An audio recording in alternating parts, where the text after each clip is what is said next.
The Galactic Council mocked humanity as primitive, until one human understood their forbidden tongue.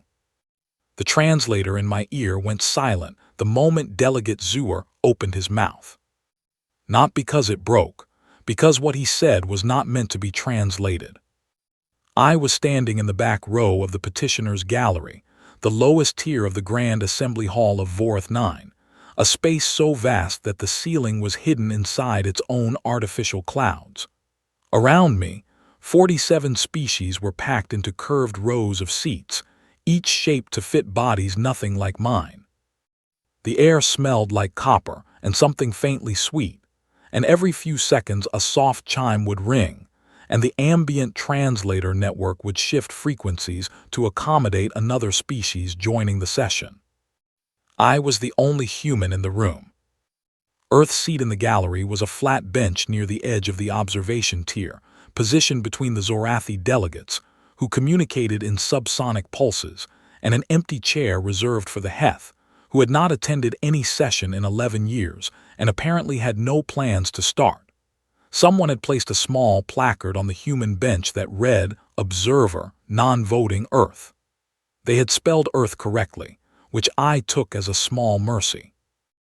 Zeuer was speaking in Veth high speech, a tonal language built on layered resonance frequencies that the standard interstellar translator was famously bad at rendering.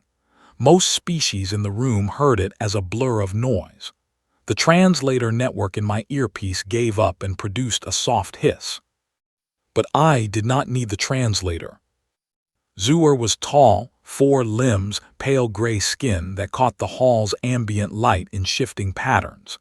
He stood at the primary speaker's plinth in the center of the chamber, and he was addressing the full council in the formal register of high speech. To most of the room, he appeared to be making a procedural point about the session's agenda. What he actually said was this: before we waste time on the Earth petition, perhaps we should also consider admitting children, given that the qualification standards seem to have dropped to match whatever crawls out of that single wet rock.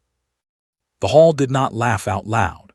Veth high speech does not carry laughter the way human languages do, but I had studied enough of it to recognize what replaced laughter among species who communicated in layered frequency. The air in the room shifted. Delegates turned to each other. Fins and tendrils and bioluminescent patches along several alien torsos flickered in short, rhythmic bursts. They were amused. I looked down at the small notepad in my hands. Old habit. I still wrote things by hand when I was thinking, a practice my supervisor at the Earth Xenolinguistics Institute had called charming and inefficient. I wrote 3 words in the margin: he does not know. My name is Mara Voss.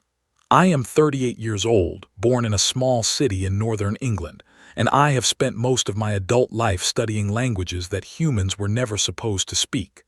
My mother was deaf, and she raised me to understand that communication was not about sound. It was about attention. It was about watching. It was about sitting in a room where everyone assumed you were not following along, and following along anyway. I had been appointed to the Vorth 9 session by the Earth Diplomatic Bureau 6 weeks earlier. The appointment letter described my role as observer and cultural liaison, which was a polite way of saying I was there to watch, take notes, and not cause problems. The Bureau had been very clear about that last part. Earth's application for full Galactic Council membership had been in review for 4 years. The process was delicate. Our position in the petitioner's gallery was a gesture of goodwill from the Council, not an invitation to participate. The hall around me hummed with alien sound. The session moved on. A Sareth delegate presented a trade route dispute. 3 Hekali representatives filed a counterpetition about mineral rights.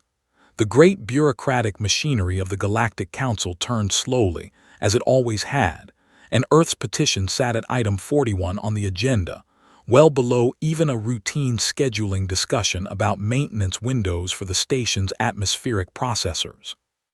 I watched Zeuer the entire time.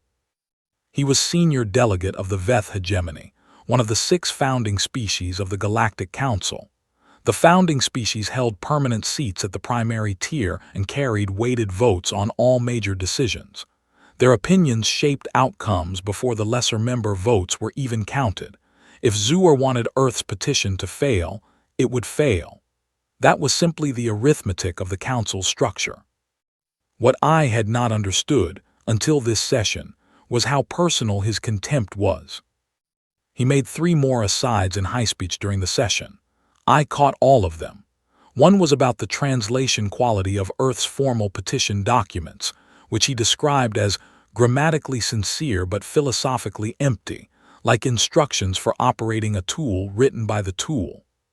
The second was a brief exchange with his aide about the ambient temperature in the gallery, which he compared unfavorably to conditions on Earth. The third was a single sentence directed at no one in particular, spoken during a pause in the Sarath trade dispute proceedings. "They will still be waiting," he said in high speech, "when their sun runs cold." The aide beside him flickered in amusement.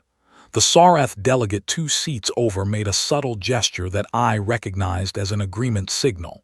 They had heard him. They understood him. And none of them looked toward the human bench, because it had not occurred to any of them that there was any reason to. The session ended. The council would reconvene in 3 days for the next round of scheduled proceedings. Earth's petition was still at item 41. No one had moved it up. No one had moved it at all. I filed out of the gallery with the rest of the observer tier attendees, a quiet procession of junior diplomatic staff and cultural attachés from a dozen smaller member species. A Hekali delegate beside me offered a polite greeting in standard interstellar, and I returned it. Outside in the corridor, the air was cooler, and the ambient hum of the translator network faded to a background murmur. I found a bench near a wide observation window and sat down. Below, through the station's outer viewport, the gas giant that Vorath 9 orbited hung in permanent silence, its storms turning in slow, ancient patterns that had nothing to do with galactic councils or petitioners' galleries or species that thought themselves above mockery. I opened my notepad to a fresh page. I had 3 days. I thought about Sarek, the Veth archivist who had spent 14 months teaching me in a rented room above a translation archive on Tau Station. I thought about her voice, which was low and precise and never wasted a syllable. I thought about what she had said to me on the last day of our lessons, when I had finally produced a correct sequence in Veth, the oldest language any species in the galaxy had ever recorded. She had looked at me for a long time, in the way she always did when she was deciding whether to speak. Then she said, "They will not expect it. That is the only advantage I can give you." I looked out at the gas giant storms. I had not come to Vorath 9 to watch. I wrote 4 words on the fresh page of my notepad, circled them once, and closed the cover. 3 days was enough time to prepare. The archive on Tau Station had smelled like old data coils and recycled air, and the room Sarek rented above it was barely large enough to hold a desk, 2 chairs, and the specific kind of quiet that only exists in places where people go to be forgotten. I had found Sarek through a chain of contacts so long and so indirect that I could not have retraced it without a map. A professor at the institute had mentioned a name to a colleague. The colleague had passed it to a xenolinguistics forum operating out of a relay station near the outer transit lanes.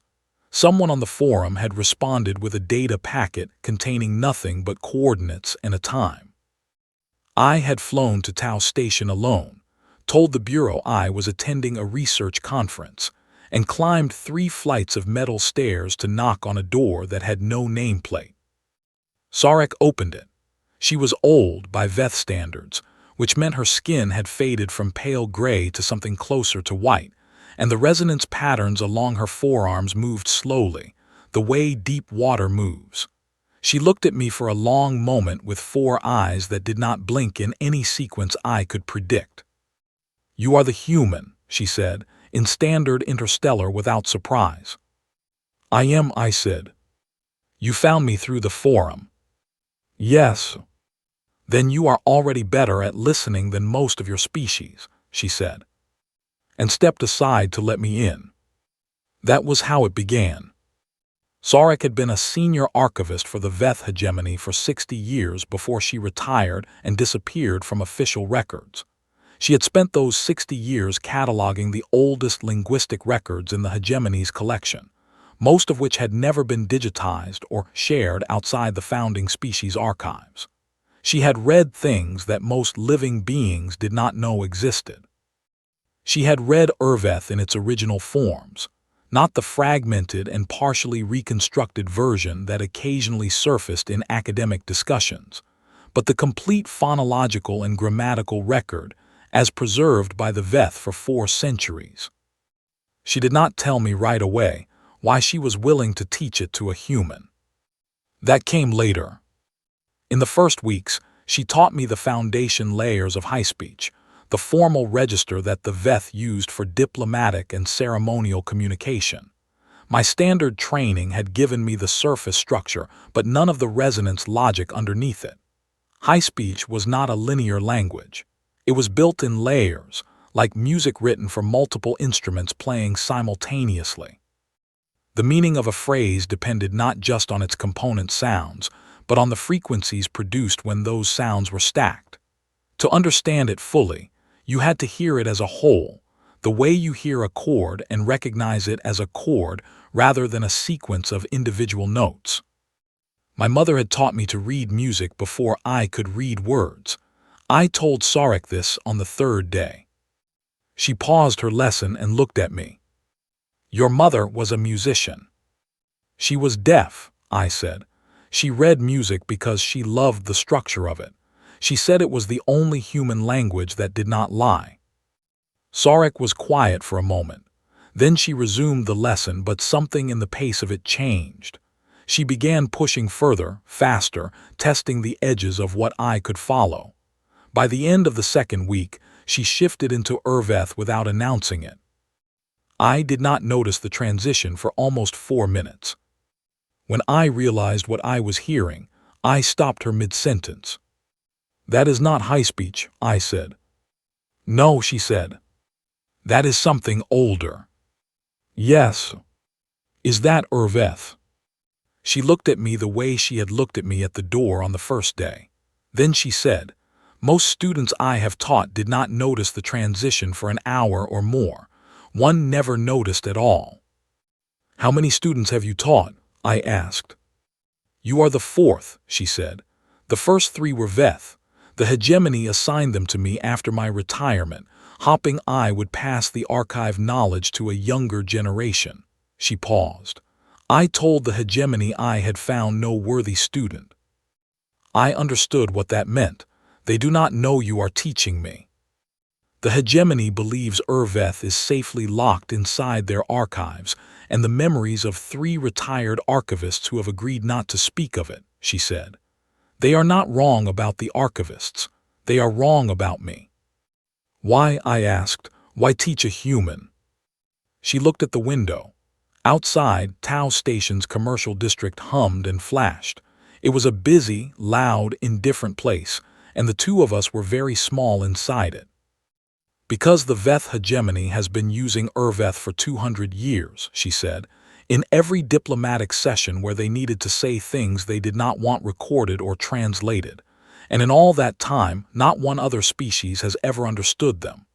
She turned back to me. That is not power. That is impunity, and impunity, if left alone long enough, becomes cruelty. I thought about that. And you think a human will do something about it, I said. I think a human has nothing to lose, she said, which is the closest thing to freedom that this galaxy currently offers. We worked every day for 14 months. Urveth was not like any language I had studied before. It was ancient in the way that geological formations are ancient, built up over thousands of years in layers that each carried their own internal logic. The grammar was not linear. The phonology required resonance combinations that human vocal anatomy could approximate but not perfectly replicate. Sarek spent 6 weeks on vocal exercises alone before she allowed me to attempt a full sentence. But the most important thing about Urveth was not its grammar or its phonology. It was its legal weight. The Compact of the Founding Six, a declaration made in Urveth before a full Galactic Council session, was considered binding and irrefutable. The founding species had designed it that way deliberately in the early centuries of the Council because they needed a language that could not be manipulated or mistranslated. Urveth had no idioms, no ambiguity, no regional variations. Every word meant exactly one thing. A statement in Urveth was a statement of verifiable fact or a sworn oath. You could not use it to deceive, because the language's structure would not permit deception. A false statement attempted in Urveth simply collapsed grammatically before it could be spoken. This was why the Veth hegemony had never used it for anything except asides and private mockery. They used it among themselves because it was their language, their heritage, and they were confident no one outside the founding archives could follow it. They had never, in 4 centuries, made a formal declaration in Urveth before the Council, because formal declarations were binding and they preferred flexibility. I had no interest in flexibility. In my quarters on Vorth 9, 3 years after Tau Station, I opened the files I had kept from those 14 months of lessons. Sarek's voice was in the recordings, low and precise, working through conjugation tables and resonance sequences with the patience of someone who had spent a lifetime inside language. I had listened to these recordings so many times that I could anticipate every pause, every correction, every moment where she would stop and make me repeat a phrase until I got the resonance right. I also opened a second set of files. These were recordings I had made myself, covertly, during the informal council sessions I had attended in my first 2 weeks on Vorth 9.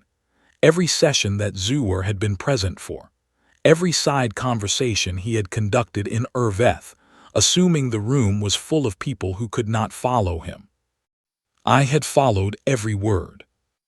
I went through the recordings now, carefully, and I made notes in my own hand. Zuer had been busy. Across 9 informal sessions, he had conducted what amounted to a complete political campaign against Earth's membership, entirely in a language he believed was invisible to everyone in the room. He had spoken with the Sareth delegate about resource projections. He had spoken with 2 Hekali representatives about extraction contracts. He had referenced specific coordinates in Earth's solar system where mineral deposits had been surveyed by a Veth commercial vessel 8 years ago, before Earth had any diplomatic standing to object. He had discussed timelines. He had discussed numbers. I wrote the numbers down. I wrote all of it down. Then I spent the rest of the night practicing. Urveth was not a language you could speak casually. Each session of practice left my throat dry and my jaw aching in unfamiliar ways, because the resonance sequences required muscle movements that English had never asked of me. Sarek had said that her Veth students complained about this too, early in their training, before the patterns became automatic. By the 3rd hour of the night, the patterns were automatic. I set down my notepad, looked at the ceiling of my quarters and thought about what I was about to do. The Bureau did not know. Earth Command did not know. I had told my supervisor 3 days ago that I had a plan, and he had told me to pursue diplomatic channels, and I had said I would consider it, which was true in the narrow sense that I had considered it and decided against it. There was no diplomatic channel for this. Diplomacy required a common language, and the whole problem was that Zuer had made very sure there was no common language in that room. He had been wrong about that for 3 years. Tomorrow he would find out. I closed my eyes and went over the words one more time, not because I had forgotten them, because Sarek had told me, on the last day of our lessons, that you should always speak a language as though the person who taught it to you is listening. I intended to make her proud. The petitioner's plinth was smaller than it looked from the gallery. I had stood on it once before, during a procedural walkthrough on my first day at Vorth 9, when a junior station official had walked all new observer delegates through the physical layout of the assembly hall. At the time, it had seemed like a formality, a brief orientation before the real work began. Now, standing at the base of the short steps that led up to it, I understood that the official had been doing me a favor. I knew exactly how many steps it took to reach the speaking position. I knew where to stand so my voice would hit the hall's resonance panels correctly. I knew which direction to face. I had 3 minutes. That was what Earth's slot on the agenda allowed. 3 minutes for a representative statement before the formal vote. The vote was going to happen today. I had confirmed it the night before when the session schedule was released. Item 41 had finally been moved. Earth's petition for full membership would be put to a weighted council vote at the end of the current session, and the outcome, based on every informal signal the Bureau had gathered over the past 4 years, was not going to go our way. The session had been running for 2 hours by the time Earth's item was called. I had sat in the gallery through a Sarath trade arbitration, a joint statement from 3 Hekali worlds about navigation corridor rights, and a lengthy procedural debate about the formatting requirements for new membership applications, which had struck me as a pointed message, given that Earth's application was the one being voted on today. When my name was called, I stood, smoothed my jacket, and walked down to the floor level. The hall was full. Not every session drew all the delegates, but votes on membership applications did. Every species with a seat was represented, and the primary tier, where the founding 6 sat, was fully occupied. I could see Zur from across the floor. He was already watching me with the particular expression I had come to recognize over 2 weeks of sessions.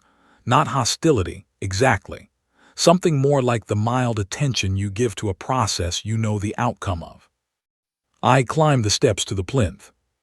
The hall quieted in the way it always did when a speaker reached the plinth, a rolling hush that moved through species after species as the ambient translator network signaled the start of a formal address. Every delegate's translation device synchronized to the speaker's primary language, which in my case meant Standard Interstellar. I looked out at the room. I had prepared a speech, a real one, written in Standard Interstellar, making the full formal case for Earth's membership in measured and well-documented terms. It was a good speech. The Bureau's legal team had reviewed it. It cited every relevant precedent. It was exactly the kind of address that would be listened to politely, summarized briefly in the session record, and overridden by the weighted vote. I did not use it. I began in Standard Interstellar, because I needed everyone's translator to be synchronized and paying attention. I said Earth's name, my name, and a single sentence acknowledging the council's time. Then I stopped. I took one breath. And I switched languages. The first word of Urveth left my mouth, and something happened in the room that I had not seen happen in 2 weeks of sessions. Everything stopped. Not the way things stop when a speaker makes a strong point or a surprising announcement. Everything stopped the way a room stops when a fire alarm goes off and nobody is sure yet whether it is real. The ambient translator network, which processed speaker audio in real time and distributed filtered output to every delegate's device, hit an override protocol I had read about in the Galactic Council's founding charter, but had never expected to see activate. The protocol dated back 4 centuries, to the period when Urveth was still in common use among the founding species. It was designed to ensure that any statement made in Urveth was delivered directly to every delegate, without filtering, translation, or delay. The protocol activated. Every translator device in the room went silent. Every species in the room began hearing me without any interface between us. I watched it happen. Species that had been half attending to secondary tasks on their personal consoles looked up. Delegates who had been in quiet conversation with their aides went still. The bioluminescent patterns on several species' bodies shifted in ways that I recognized from 3 years of study, as the physical equivalent of a sharp intake of breath. At the primary tier, Zur had straightened in his seat. I kept speaking. Urveth did not permit speeches. This was the thing people who had never studied it could not understand. It was not a language you could use to persuade or inspire or appeal to emotion. Every sentence was a statement of verifiable fact or a binding oath, and the grammar would not support anything else. I could not say Earth deserves membership in Urveth because deserving was a judgment and Urveth did not carry judgments. I could only say what was true. So I said what was true. I said that on the 14th day of the third session cycle of the current Galactic Standard Year, in the informal pre-session gathering that preceded the Navigation Corridor debate, Delegate Zur of the Veth hegemony had spoken in Urveth with the senior Sareth delegate, and the content of that conversation had concerned projected mineral extraction yields from 3 specific coordinates in Earth's home solar system. I said the coordinates. I said the yields and the units Zur had used. I said that the same conversation had referenced a contract timeline of 11 galactic standard months following the rejection of Earth's membership application, at which point Earth's system would revert to open survey status under the pre-membership exploration charter. I heard the hall. I cannot describe what the sound was exactly because it was not a sound any human word was built to capture. It was a dozen species reacting simultaneously in their own modes. The Hekali representatives made a sound like cracking ice. The Sareth delegate was absolutely motionless. Zur had not moved at all, but the resonance patterns on his forearms, visible from across the floor, had gone completely flat. I kept going. I named the 2 Hekali representatives who had been present for a separate conversation 3 sessions later. I named what they had discussed. I gave the specific numbers they had used. I stated the date of that conversation and the duration of it, which I knew because I had timed it on my recorder. I said all of this in Urveth, in the complete and unambiguous grammar of a language that did not permit lying. And I said it before a full session of the Galactic Council, which meant, under the compact of the Founding Six, that every word I spoke was now part of the official session record with the legal weight of sworn testimony. I had 1 minute left. I used it for the oath. In Urveth, an oath was the most serious act a speaker could perform. An oath was a declaration about the future, binding on the speaker and, if spoken before the full council, recognized by every member species. I had practiced this oath more than anything else. I had said it so many times in my quarters that I heard it in my sleep. I said, I speak on behalf of the species of Earth.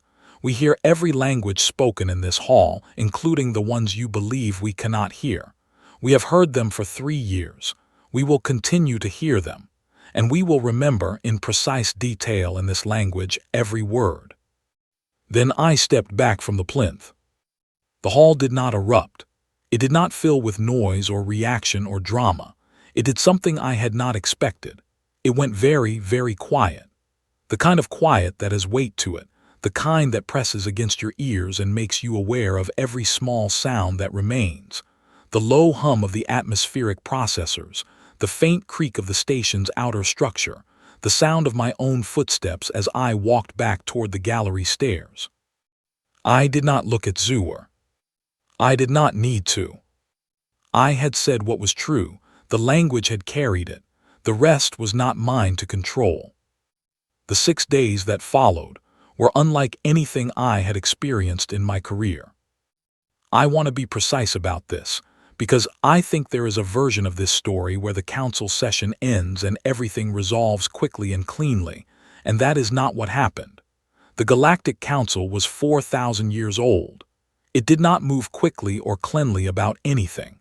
What happened was slower and stranger, and in some ways, more significant than a fast resolution would have been. The session was suspended within 4 minutes of my returning to my seat.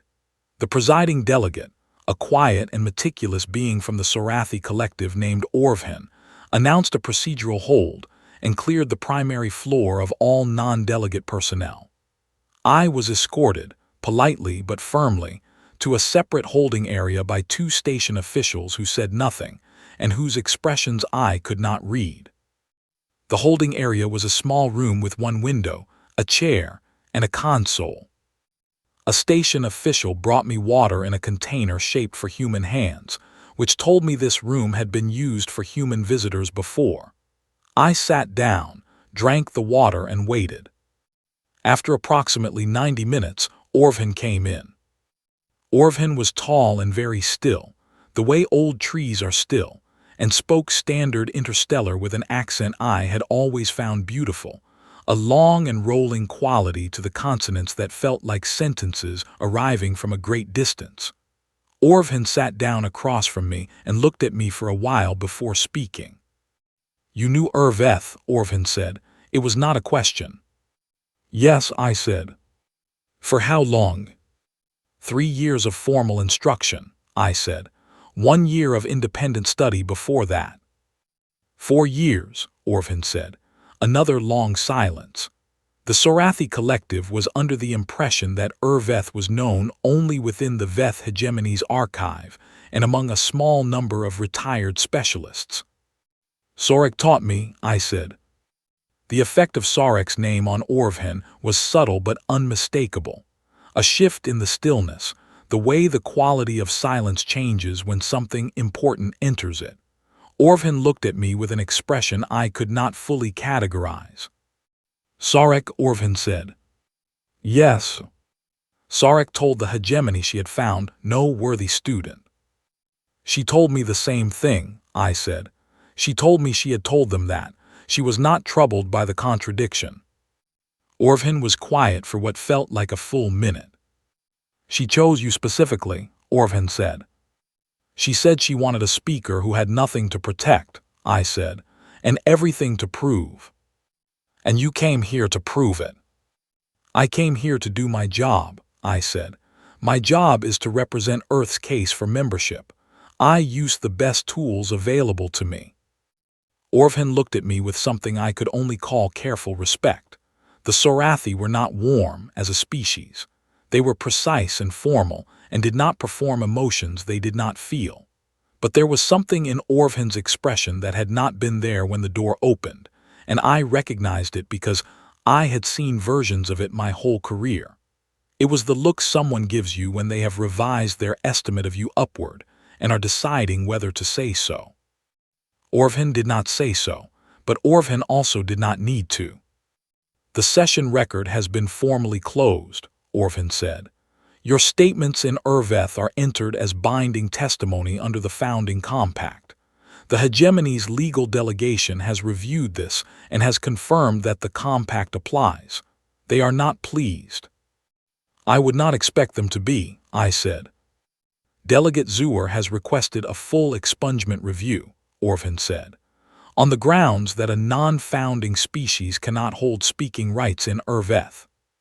"The compact does not specify species," I said. "It specifies language. Any speaker of Urveth addressing the full council in session receives the same protections and the same record status." Sarek made sure I understood that before she taught me a single word. Orvhan nodded very slightly. "The legal delegation knows this. The expungement request will not succeed." I waited. "The vote on Earth's membership application," Orvhan said, "has been postponed pending review of the testimony entered into the session record." "Postponed," I said, "not cancelled." "Not cancelled," Orvhan said. I spent the next 6 days in my quarters in the holding room and in a series of meetings that the Bureau had not scheduled and that I had not expected. The first was with 2 junior Sorath delegates who arrived with a recording device and very precise questions about the specific sessions I had observed. I answered every question. I gave them timestamps, session numbers, and exact transcriptions of every conversation I had recorded. I had backed everything up on 3 separate devices. The second meeting was with a Hekali legal representative who came alone and said very little and left after 20 minutes looking like someone who had been hopping I would be less prepared than I was. The third meeting was the one I had not anticipated. It was on the fourth day. I was alone in my quarters reviewing session records when there was a knock at the door. Not a chime, not an automated visitor notification. A knock, human in style, 3 clean raps on the door panel. I opened it. The being on the other side was old, very old by any species standards. The Sorathi elders' markings were deep and layered, and the slow, deliberate way they moved said that every motion was chosen rather than automatic. They were accompanied by no aid, carried no device. I had never seen this individual before, but I knew who they were. Everyone in galactic diplomatic circles knew the markings of Sorath's first archivist, the oldest living member of a founding species still active in any official capacity. The elder looked at me for a very long time. Then in Urveth, they asked me how a human had come to carry Sorek's teaching. The question in Urveth required a factual answer. There was no room for summary or deflection. I told the truth, precisely. Sorek had contacted me through an intermediary network, taught me for 14 months on Tau Station, and told me to come to Vorith 9. The elder listened to all of it without interrupting. When I finished, the elder was quiet for a long time. Then they said, in Urveth, Sarek told us she had found no worthy student. I know, I said, she told me that too. She lied to us, the elder said. Yes, I said. Another long silence. Beautifully, the elder said. And then they were gone. I stood in the doorway for a while after that, looking at the empty corridor.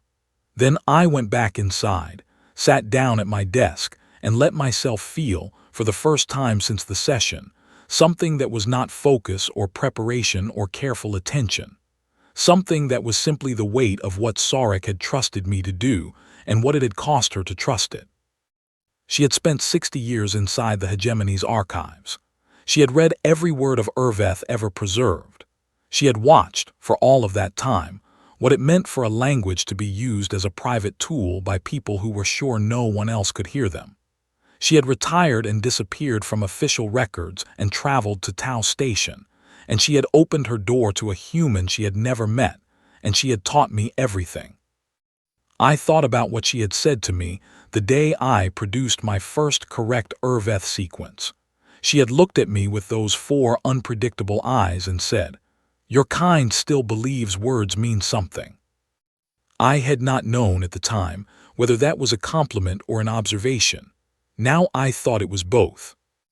On the 6th day, Orvhan sent a message informing me that the formal vote on Earth's membership had been rescheduled for the following session. 2 of the 5 delegates who had previously signaled opposition had withdrawn their objections without public comment. The Sarath Collective, which had abstained from the pre-vote polling, had formally moved to the support column. The mathematics had shifted. I sent a message to the Bureau. It said, "I will need a larger office." The vote passed. Not by a wide margin. 4 delegates abstained, which in council terms was a statement of its own. But it passed. Earth was admitted to the Galactic Council as a full member with sovereign standing, protected resource rights, and a permanent seat at the secondary tier, 1 level below the founding 6. The formal registration ceremony was brief and precise, the way all Galactic Council ceremonies were. I stood at the registration plinth, gave my name and Earth's name and the date, and made the formal acceptance statement. I made it in 3 languages. I began in Standard Interstellar because that was protocol. I continued in Veth Highspeech because that was a signal. And I ended in 3 words of Urveth that meant, as closely as the language could carry it, "We are here now." The hall did not react the way it had during the session. There was no catastrophic stillness, no species-wide recalibration. The 3 Urveth words were quiet, placed precisely, and then I stepped back from the plinth and it was done. But I had seen, as I spoke them, that Zuer had gone still again, not with shock this time, with something else. The night after the vote, I wrote a letter to the 12 linguists on Earth who had been working from the same source materials I had used. I had not told them about Vorath 9 before it happened, because I had not wanted the outcome of the session to rest on more than one person's judgment. But now they needed to know what had happened and what it meant. The letter was long.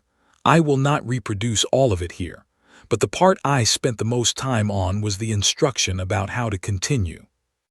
I told them, learn Urveth the way Sarek taught me completely without shortcuts. Learn Veth Highspeech before you touch Urveth, because you need to understand the full architecture before you enter the deepest room. Practice every day, even when it is uncomfortable, even when the resonance sequences feel wrong in your mouth. And above all, listen. Listen in every session, every meeting, every corridor conversation where someone uses a language they believe you cannot follow. I told them what Sarek had told me, that the only advantage I could give you was that they would not expect it. I told them to protect that advantage carefully and to spend it wisely. The morning after the registration ceremony, I was walking toward the newly established Earth Diplomatic Office, a room that had been cleared and assigned by the station administration with a small placard that now read Earth, full member, instead of observer, non-voting, when I heard footsteps behind me in the corridor. I turned. It was Zuer. He was alone. No aide, no colleague, no protocol escort. He walked at his usual pace, deliberate and unhurried, and stopped a few steps from where I stood. We looked at each other. Zuer had the bearing of someone who had spent a long time being the most significant person in any room.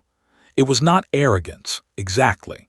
It was the particular quality of someone who had rarely had a reason to recalibrate their position. In all the sessions I had observed over the past weeks, I had watched him speak and move and conduct himself as a delegate of a founding species, and he had done all of it with the ease of someone who had never had to think about whether his place in the room was secure. He was thinking about it now. I waited. He did not speak. I had not expected him to speak. There was nothing in standard interstellar or Veth Highspeech or any other language we shared that either of us needed to say. The session record had said it all in the one language that did not lie. But then he did something I had not anticipated. He raised his right forearm slightly and made a gesture with two of his outer limbs, a specific, controlled movement that I recognized from my 14 months of study with Sarek. It was the Veth acknowledgement given between equals.